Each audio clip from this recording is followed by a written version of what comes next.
পাহাড়ের পাদদেশে সীমান্ত ঘেরা দুটি উপজেলা নিয়ে আমাদের ময়মনসিংহ এক, হালুয়াঘাট এবং ধুবরা উপজেলা। এখানের মানুষ খুব শান্তপ্রিয় মানুষ। আমার হালুয়াঘাট উপজেলা ইতিমধ্যে শুনেছেন বাংলাদেশের দরিদ্রতম উপজেলার মধ্যে দ্বিতীয় স্থান। আমাদের হালুয়াঘাট ধুবরা খুব দরিদ্রতম অঞ্চল। ওইখানে মানুষ শান্তিটাকে বেশি পছন্দ করে, সহিংসতা পছন্দ করে না।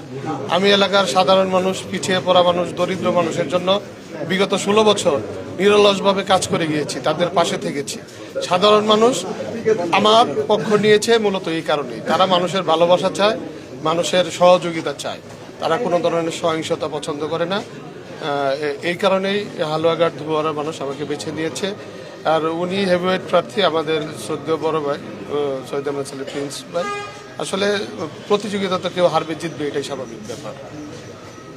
ঠিক আছে, মানুষের যে এত ভালোবাসা পেয়েছে, এটা আসলে কেমন লাগছে যে স্বতন্ত্র প্রার্থী হিসেবে নির্বাচন করে জয়ী হয়েছে?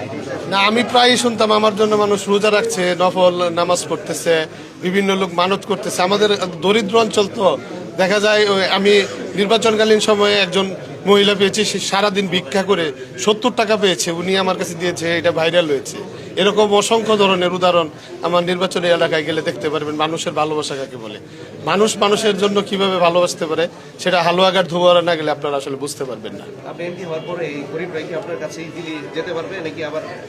আমিও তো একজন গরিব ঘরেরই সন্তান, আমরা তো সাধারণ মানুষই, সাধারণ মানুষের সাথে মিশে চলি তো আমরা, এইভাবেই আমাদের চলাফেরা।